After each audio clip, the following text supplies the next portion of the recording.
Welcome everybody to our BG5 Live, and this time we're having an episode 27 already, without Karen being present. She is probably present in energy, thinking about us right now, but she is with her mom and having her days off. So we also told her to please do so. So clarity or confusion is our theme of today. So let's see. So again, if you want to find any of our past BG5 Live recordings and episodes, you can always go to our calendar on our website, where everything in blue is our free events, and among which are our BG5 Lives. You can find every past recording over here. So today we're talking about trait 57, the intuitive insight, penetrate to the core in the now. And shall I just go ahead and first do the slide? Okay. So penetrating to the core in the now, the trait 57 is in the survival instinct. So it's a instinctual awareness, intuitive insight, the extraordinary power of clarity. And it's like a chill breeze that can touch you to the bone. The maximization of intuitive clarity demands attention for existence. And actually, as Lavina just shared, all three of us, not Lavina, but Karen as well, have intuitive insight as well. And it's like it's also the right ear and hearing in between the lines, like what people actually are saying. And I find that very interesting because literally, if I listen to people really closely, and I just did it in my class that I was teaching to certification 2 students, I close my eyes and I turn my head and I listen with my right ear to what people are saying, but I actually also close my eyes to just listen. I do too. That's so funny. I do the same thing. Yeah. So it's really, yeah. And if I do so, I'm really concentrated on not only what they're saying, but also the flavor behind it, the energy behind it, and then able to, pinpoint what they're actually getting at, or to surprise of the other sometimes, and my own surprise that if I blurb something out because it's just in the now, it's there, and and I know, Chris, you also have this happening to you, that you just start talking and things come out, and it's really intuitive insight. I cannot explain where it comes from, what I say about the other, what I hear or feel actually in the acoustic. It's acoustic in the individual circuitry. Mm-hmm. Would you like to say something about this, Chris? Yeah, everything that you just said, it's so funny. And I was just teaching a profit potential workshop and doing the same thing. And someone had a question and I had my eyes closed and I was listening in just like that. And listening because he had a very thick accent. And I was like listening for the essence of what it was and listening between the lines, just like this, what is not being said, what's being said. And it's like this whole painting almost, or there's the intonation, there's the pressure, there's everything that's coming in really fast all at once. And yeah, it's really cool. And then sometimes I'll also notice that when I'm doing like a meditation, a guided meditation or visualization for my clients, I rarely know what I'm going to say. I just close my eyes and I literally hear the words come in and I describe what I'm seeing in my intuitive sense, my psychic sense of what needs to be said. And I'm literally just describing it and hearing what the people are that are in the room, what they're thinking and what they're needing. And it's like this whole full body experience. It's really, I don't know where it comes. just like you were saying, I can't necessarily go, oh, it was this person or this person. It's like I hear it all and I feel it all, and I'm just describing what's happening. It's super fun. I love it. Yeah, if I were to have any kind of design envy, this is one of those places where it's just this penetrating boom awareness in this now moment. And where this is at is in a stream of awareness where this particular piece is about the possibility for expression of that awareness, and you both have it. And the other thing that it is in our body graph, as far as mechanics, it's part of us knowing something. So it's maybe sometimes you can't necessarily describe how you know what you know or what you know even, but there's an awareness right now, and that nowness is attuned to and every awareness has a seed and a fear. This fear is about the fear for the future. So I'm wondering how it shows up between the two of you, since Chris, you have it in a defined strength, right? Isn't this part of your archetype? Yeah. So, and Natalie, you have it in an undefined strength. So I wanted to see if we can maybe compare and contrast how that shows up for you. And in an undefined function as well. Yeah. How does it show up for you, Natalie? Natalie, yeah. I'm not really aware of it.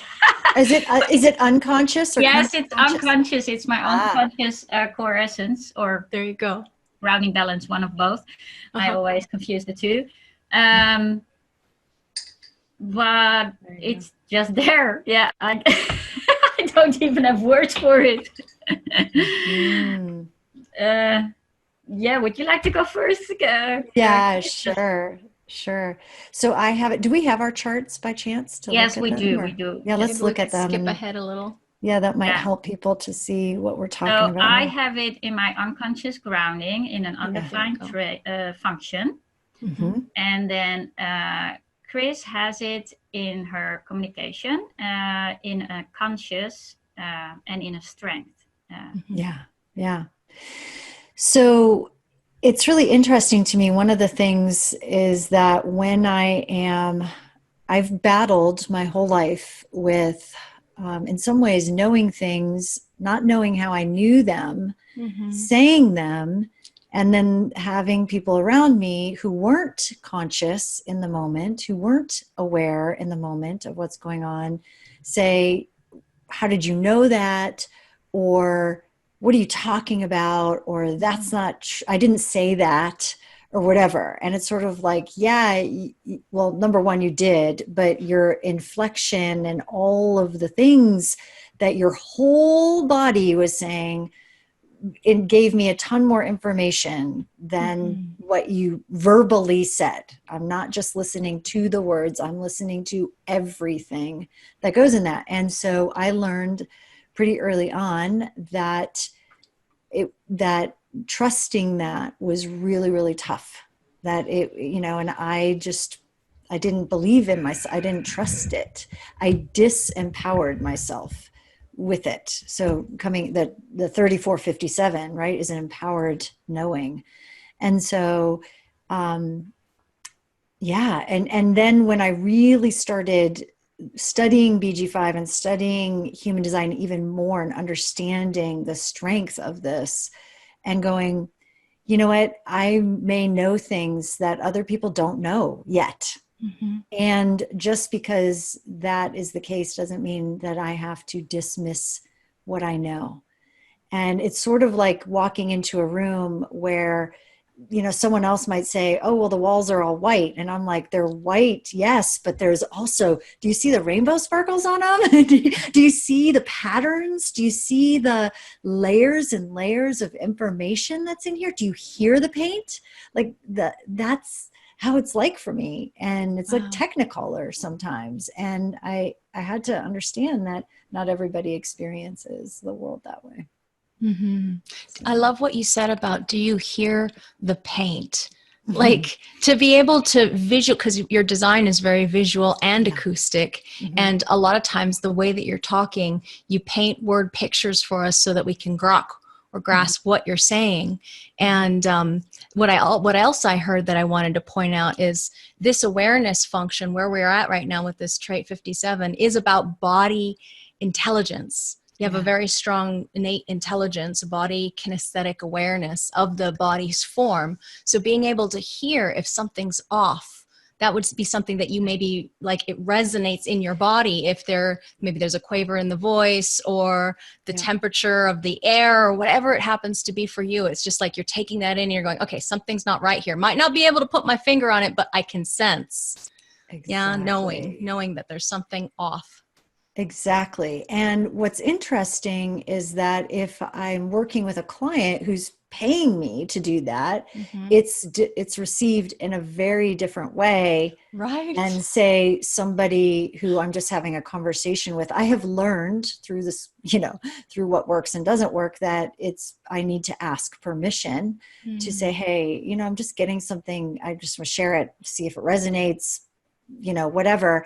But it's interesting how, you just have to, I need to be very careful about what I express in the moment about that. I wonder if it's like this perception that can be kind of sharp. Maybe other people don't necessarily think it's compassionate because it's so laser focused and on mark, and it might be kind of not, what is it, PC? And it's penetrating to the core. Yeah, that's right. Yeah. And if you've been around me for very long, I'm not PC. I think that's one of the reasons. I'm anything but that. I'm usually like, oh, let me smack you upside the head. Right. So with love, but Yeah. And Natalie, how about you? What resonated with you when Chris was speaking? Well, again, that you do not really know what your inner knowing so much. And it's in my life work, and I have on top of that unconsciously also the shock. So I do kind of shock people also with what I say, but it hasn't been like this struggle for me in the same. And I do think also, Chris, you have like this real psychic energy sensing in the so it's on a different level, but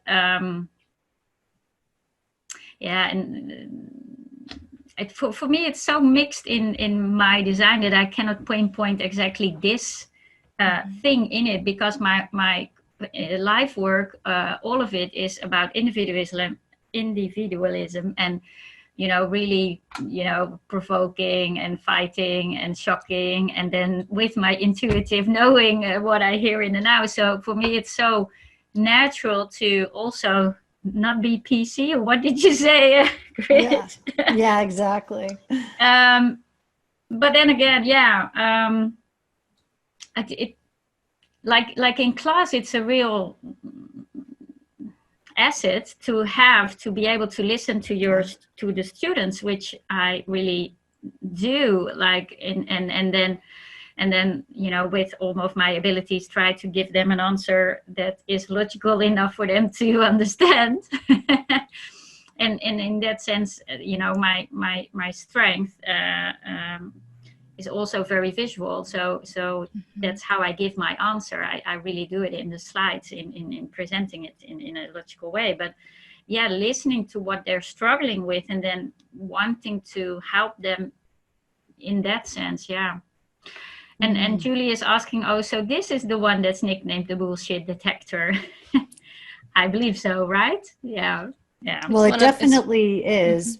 I thought 61 was the trait of the BS detector, but it's the 57 can hear truth in the now or not. And so if something's off, it's like, okay, there's an awareness there for something that's not right. Oh my God, my kids hate that. Yeah. I mean, they just, especially Anya, she'll be like, she'll come in, I'll say, did you XYZ?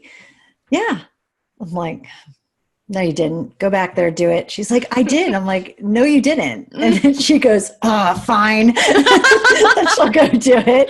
And I'm just like, I mean, I could feel it's like a shimmer. It's like I call them aberrations in the field. They're these, it's like something that is like that. And I go, nope. Whatever that was, whatever that is, no. that was so I guess in that way it is a bullshit detector. Mm-hmm. Yeah. Mm-hmm. Yeah. So let's take a look at the quality. I wanted to mention, can I look at what Karen picked for us as the picture so that everybody could remember what this is? It's like the penetrating chill breeze that can touch you to the bone. It's this really, really deep, deep, deep awareness. So that was helpful. Thank you, Karen, for doing that. Yeah, definitely.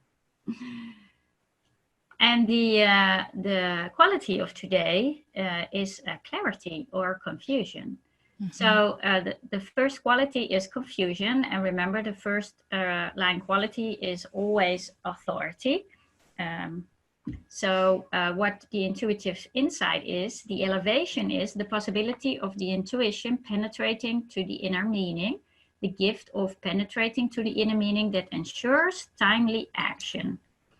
And then the challenge is the possibility that confusion will overpower the intuition. Feelings are no substitute for clarity and can lead to indecision.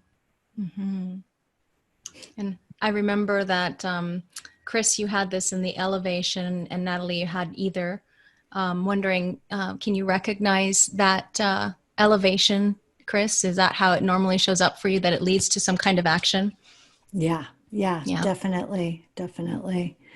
When I'm listening to it, right? If I'm not, but it's interesting because I can, sometimes if I don't know where I am, like before I had a cell phone that had a GPS in it, I went to, I was in New Jersey trying to find this ashram and I was like, oh, I don't know where to go. And I just sat in the car and I was like, guide me, just show me. And it was like, go left. Okay, go left. Go right. I don't know how I found it. I found it that way, but it was like, wow. I just simply trusted it. And it was like this subtle, like literally go left. Okay. And it was the first time that I ever did something like that, where I simply just said, my body knows where it is and it will find it, and moved with that knowing. And it was pretty cool.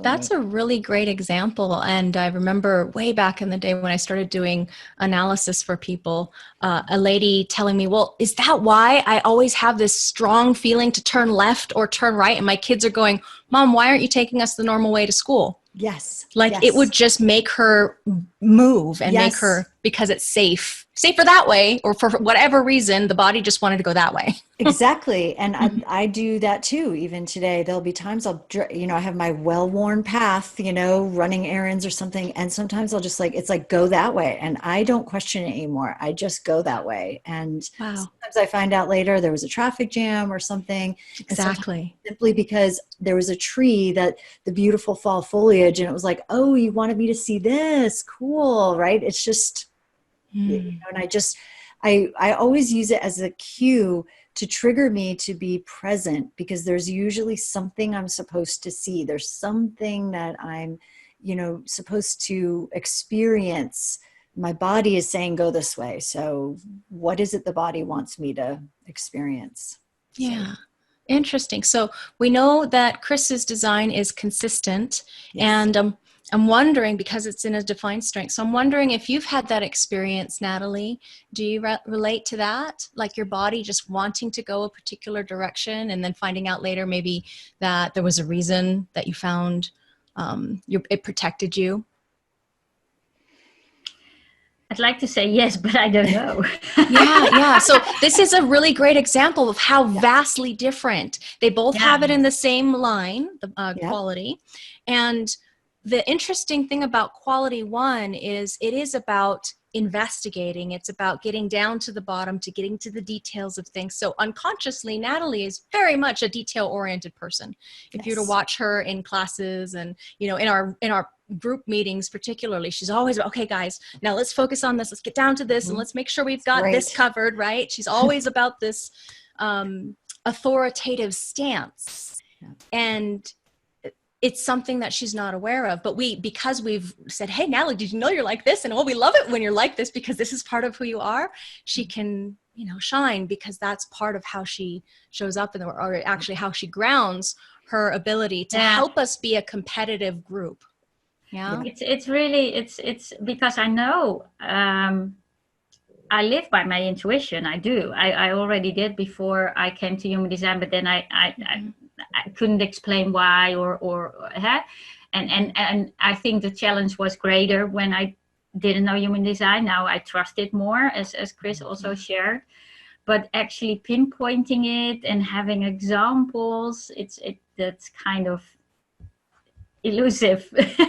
Well, and we're doing our best to try and specify certain things, extrapolate them out, but we're a whole unit, right? We cannot exactly everything apart and say, oh, it's only this, it's only this. It's a combination of things. But with this one, like you mentioned, Natalie, this is about intuition. So the home of intuition, this is the intuitive ability to be aware of right now and what's going to keep us safe and empowered. This, like for Chris, that's where she's got it connected up to. Her personal power is to keep her body safe in this now. And then the other places that it can go are to our behavior, to empower our behavior, or to be able to help us in this awareness of the now, express who we are as a being. I am this, as in a statement of our personal health and well-being. Yeah, that's what this can express in the moment. So I'm wondering, don't we have another example of somebody we can take a look at besides? We can look at Karen's chart. Would you like to do that? Yeah, and just one question from Julie. She's asking, can you say something more to authority, please? So quality 1 being authority. Yeah. Would you like me to do that? Yeah, go for it. Yeah, that'd be great. Because that can be confusing, because this is something that it is about the first quality, all first qualities around the entire wheel of all of these traits. All of them resonate to this vibrational frequency of looking into the bottom of things. How do things work? And it's out of an insecurity. So that insecurity leads us to go down into the investigation and the depth of understanding what's at the bottom of things, what makes things solid, what makes things foundational and established. And out of that insecurity, anybody who has a 1, wherever they have a 1, they are here to establish an authority out of that confusion, in this case, or out of the insecurity, in order to be an authority. So that's why we use the authority figure, because they can be very authoritative. Wherever you have a 1, you're like, no, this is the way that it is. This is the detail that we've been missing. It's my only one that I have is about focus. It's the 9. So for me, it's my unconscious communication. So when people ask me a question, they're always like, okay, what about this? And I have to go into this whole backstory that logically leads them up to whatever the answer is. So it's about being authoritative after you've gotten over your insecurity. And that's why we use the word authority for wherever your public role is, because that's how you're going to establish your purpose in this life. Right, right. And I also like to think of authority as kind of, since you studied and investigated, becoming an expert, and then speaking from authority, being an expert on the subject. Absolutely. So I don't see myself as authoritarian on things. No, you wouldn't. For me has a different connotation, like the political connotation, and that is icky. That's not the authority I like to see myself in. Right. Well, it's interesting because it's so funny. I keep forgetting this. This is my 33. I keep forgetting. I wrote a whole book on trusting your intuition. Oh my God. Well, there's a great example. Thank you for remembering that in time. Well, that's right. I did. I wrote a whole book about it. There you go. Like all about trusting your inner voice, right? And why we don't. Because to me, that's a really interesting conversation. Jordy's saying, he has the similar experience. He or she is having a similar experience to me about listening to the body, but doesn't have it defined. And so here's the thing. We all have all of it. And everybody's intuitive, no matter what. But how you're using that, whether or not you're listening to it, is a very different thing. And to me, it's not so much about looking at, is someone intuitive or not intuitive? That to me is not an interesting conversation. An interesting conversation is, why are you not listening to it? Why are you not trusting it? Mm-hmm. And I had a conversation with someone close to me in my life recently where, and I have to give this person the benefit of the doubt that they were in a heated moment. And this person was saying, oh, you think you're so intuitive. Oh, that, and this person has the 2034, but does not have the 57. Right. So, so that would be, she would experience that with me of not having that. And it was like, oh, you think you're so intuitive. Maybe you're getting messages from God or something like that. And she was particularly feisty that day. And I just looked at her and I was like, you don't get me. That's my whole thing. I wrote a book on it. It's what I work on with it's the thing I do with my clients. Like it's, what, and it was so interesting. And I thought, oh, that's part of why I haven't trusted it, because this person doesn't see her own and trust her own, or would feel pressure. So this is another way of looking at, when we're looking at partnership designs, and when we're looking at where we compromise someone, or we look at the compromise strengths, or we're looking at, where we are sort of dominating someone's design in there. So there's also all of that's happening. So Jordy, everybody is intuitive. Everybody is. There's just different ways that we're accessing it. And in this one in particular, with the 57, it's very acoustic, but you may also be listening to your body in a different way, through smell, through taste, through, a kinesthetic experience of the world as well. So, yeah. Wonderful, thank you. Oh, Belinda's asking, so the question is, how does, so she has a sister that has the 57. So the question is, how does she feel when it is connected to the 3 gates? Well, she always will feel an intuitive clarity, an intuitive insight in the now, a penetrating, let me go back to the previous slide if I can. Here, a penetrating to the core in the now, had like a chill breeze, being able to hear between the lines, the things that we shared. And then the different ways of how it connects to the 34 or the 10 or the 20 is, where she expresses it. Does she use it to be this, has this power for herself, right? Or does she use it to express herself in the 10? Or does she use it to express to the world, so to say, or act in the now? So that's how it's differently connected, and how it can differently show up, where you actually kind of, where it leads to, where your intuitive hearing. And you asked for somebody to look at. So yeah, we can take a look at Karen as well, because it's interesting. Karen also has it in her life work, but in a different quality, the 57.3, but she actually has this her life work is called penetration. So it really makes a big part of what she does in class as well, and how she teaches, and maybe you want to share something about that, Lavina, because I know you are one. Yeah. You are good in describing that totality, and how you see it in Karen, and what she brings with her 57 in her life work. Oh yeah, thank you. Well, because it is in a 3rd quality, this is one of her primary profit potentials. If you take a class with Karen, you will notice that she is very much about helping people get started on a better material path, and I'm talking to her conscious qualities, but then what she really is figuring out and working out how to help people with is about this, the fear for tomorrow and what's going to happen with our future is a fear that all of us have to deal with.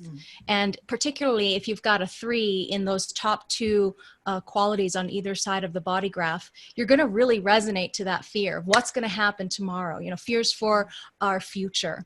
And that's where she really shines. And this is in an undefined function that is about your body's well-being. And the body needs material for its well-being. We all need to be able to profit on this material plane in some way, because we have to feed ourselves and shelter ourselves and take care of things. You know, everybody's got bills to pay. So one of the things that she brings to the table is this determination and adaptability and resiliency. When something doesn't work, she'll figure out how to make it work, and how to, on the grounding, how to make us more competitive. So the thing that I see with Karen, if you look at her qualities, so cool. And I know I'm tangenting a little bit off of 57. Not only is she very intuitive, but all of her life work are in undefined functions. So she'll tell you the story about how over her lifetime she spent tens of thousands of dollars on self-development and how to make money and all of these things that are going to help, you know, us succeed on the material plane. And then with BG5, she really, you could say, hit the jackpot, because this is an untapped market, and we're on the cresting edge of something that most people in the world have no idea how accurate it is. And the reason why it is so accurate is because it goes down to the core essence, which is what she has here, the penetrating awareness of who you are as a being. It's the biggest thing that we have, is that it helps you be aware of who you are, really what your genetic potential is. And this is her primary profit potential, you know? So in working with people, you know, she's very attuned to what's going to bring somebody to that truth of their awareness of what's going to provide safety and security. And we could go into other places in her design, but I know we have another person to look at. I'm wondering. Yeah, So other stuff wonderful analysis. Karen would love to listen to this later. I know, right? You just said something as you're pulling up the next chart there, Natalie, that really struck me, Lavina, is getting to that core essence. And it's funny, because one of the things that has developed for me as I have been doing more and more and more and more analyses of my clients is that when I close my eyes, I see their design as a three-dimensional, it moves in three-dimensional space, and I can see how everybody else how they're interacting with the matrix, the world, through that. It's like a sacred geometry, and getting to the essence. And I can see where there's things that are off and like where it needs to fine tune. And it wasn't until you just said that I was like, oh yeah, that's I think that's where that intuitive knowing comes in as well. Like it becomes this really cool three-dimensional. It translates in you into visual, because you have a lot of visual strength. And the way that you communicate is visually, because all of your communication and action traits are in the visual areas of the body graph. Very, very, and your strength down there between the drive and stamina and your energy resources, very, very visual. Very cool. Yeah, but that just reminded me of that, getting to that essence of Have you seen the three-dimensional body graph yet? Have you seen No, oh my God. Remind me, I'll send you an image. My head. Cool. There's a neat, one of the people that used to do the illustrations for Raw. Sweet. Oh yeah. I'll send it to you. I've got tons of different visual angles. angles. Ooh, yeah. And you can see like the angles, like the strength, the 44, 26. You can see it in the body graph there, but see how it goes behind? Yes. Yeah. So there's and on top of this one, because this actually, we're talking about the 57. The 57, 20, 10, 34 is the backbone. So you can see it kind of as the backbone in the body graph as well, if you see it three-dimensional. Oh, cool. I can't wait. It's an intuitive backbone. Let's not get too far off track. Because we are always geeking out. But so I'm giving it to you. I'm not really familiar with, I don't even know Sigourney Weaver. Yeah. Would you like to talk about her, Chris? Yeah, sure. Yeah. So she was in the movie Aliens. Oh God, scared me. Right. So she was dubbed the sci-fi queen. She's considered to be a pioneer of action heroines in science fiction films. So true. She's primarily known for her role as Ellen Ripley in the Alien franchise.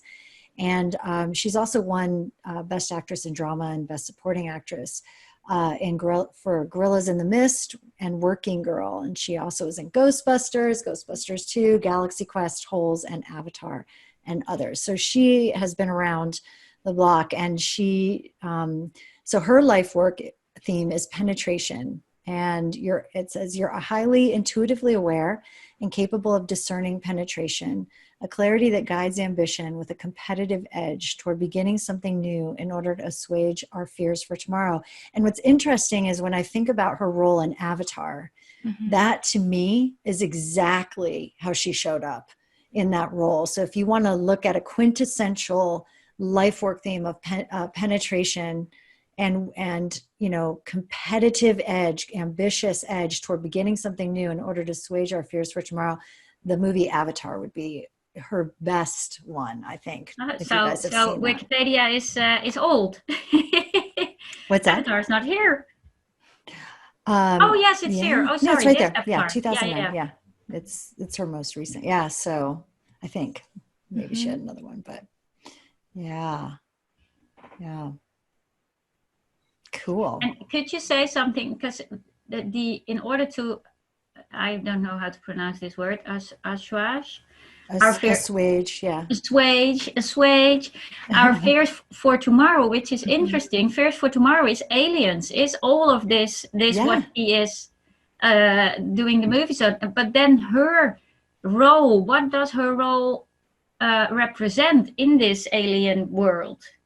Well, she was a scientist on these ships that, that were going out, and I can't remember the exact thing, but it was basically going out and exploring in space, and picked up some live, biogenetic thing, and then it basically overtook the whole ship, and she kicked its butt. It grew in their stomachs. Yeah, it grew in their stomach. That's right, the gross part. I'm like, I don't so want freaky, right? But she, see it. Yeah, totally. It's very graphic. Yeah, it's something that sticks with you. But she, she was. And then with her intuition, she was able to survive. I mean, she basically survived, right? Like she and the cat were the only two that survived the alien, oh my God. And, I can't remember Working Girl that well, but even Gorillas in the Mist. I mean, she played, the scientist Jane. Didn't she play the scientist who studied the gorillas? Anyway, I'm Jane, whatever. I'm pretty sure that's what that movie was about. And here she was making this intuitive connection with, with the animals, right? So Jane Goodall, Belinda Jane is saying. Goodall, thank you. Yeah.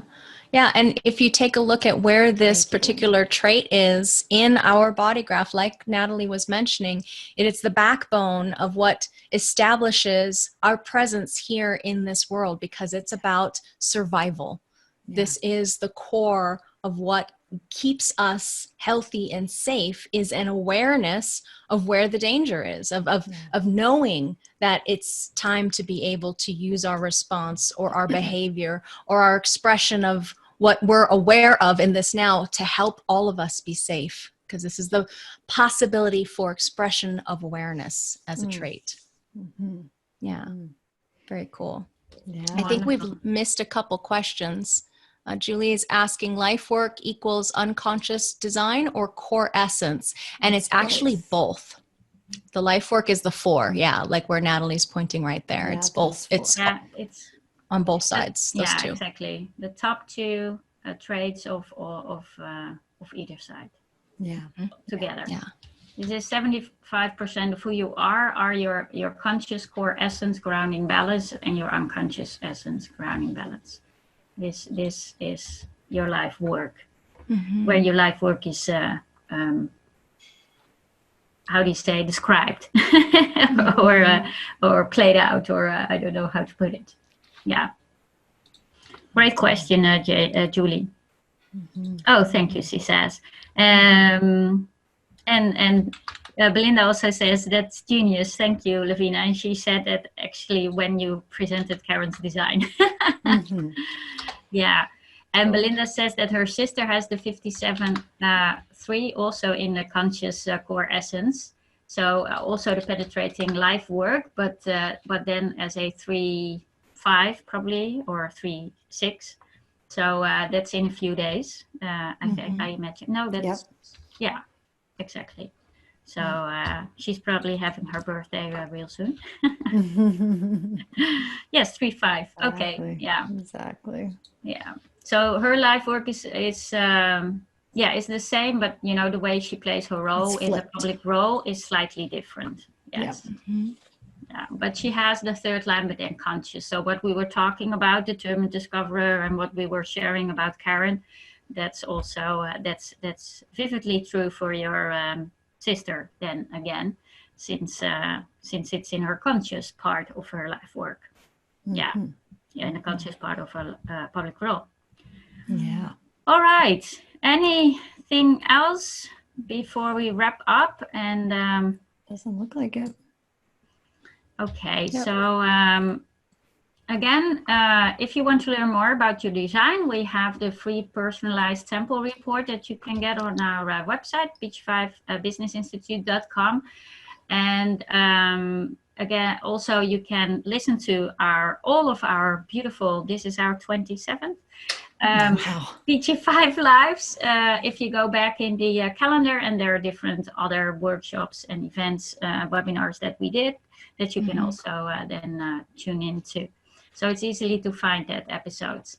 And Lavina was beautifully portraying Karen's profit potential. So we have the profit potential workshop series that we are going through right now. Chris is doing the communication workshop, and the first session was for free. I don't know if it's still possible to... I don't know if that one's still available, but the next one, Drive and Stamina, starts November 5th. Yeah, so if you'd like to join us then, that's a great place to start on Drive and Stamina. Yeah. Yeah. All right. So that's also any last words from our panel to take home for this week? I guess I would just say, I would just invite you to trust yourself, just, to play with that today, whether you have the 57 defined or not. It is defined for all of us right now. It's activated for all of us right now.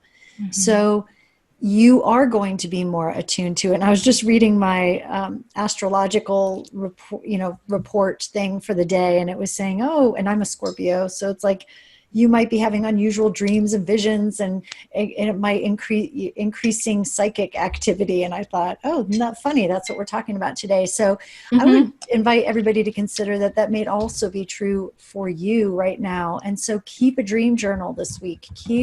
Watch when you go, I had a hit, and then did I listen to it or not listen to it?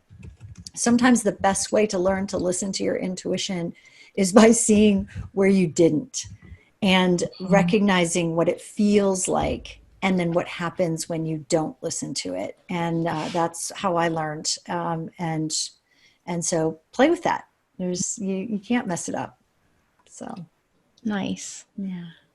Thanks for sharing that. I think the interesting thing about intuition, for those of us who don't have it defined, this particular trait, is that sometimes things can scream at us. And so we get a little bit concerned or worried because other people might say, well, you're over exaggerating, or, you're blowing things out of proportion. And so maybe, when we're hyper aware, sometimes other people might say, no, what are you talking about?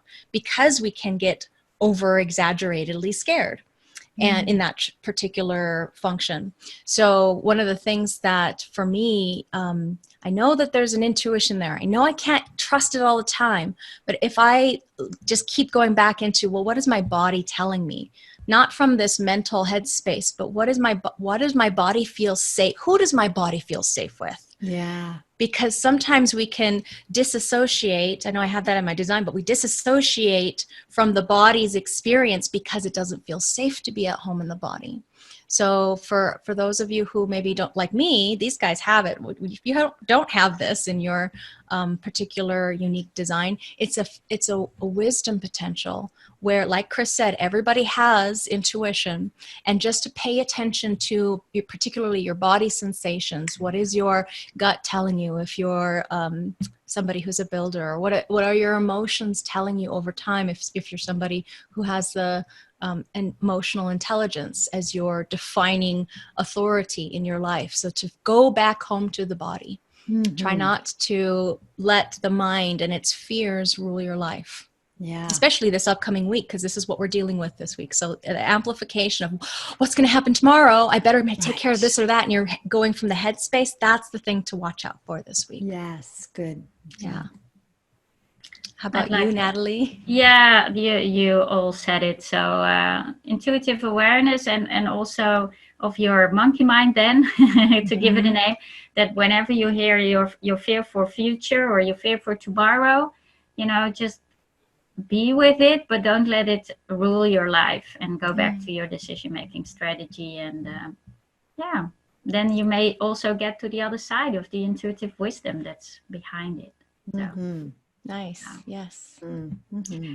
So thank you all for being here, and this was a wonderful session. Although we miss Karen, but I think she will love to listen to it as well.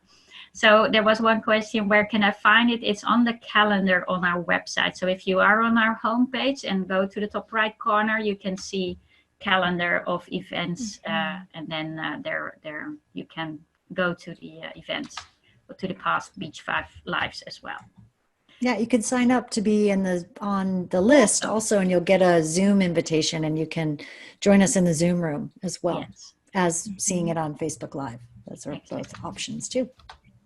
All right. Well, thank you very much for being here and joining us, and hope to see you next week. Bye-bye for now. Bye.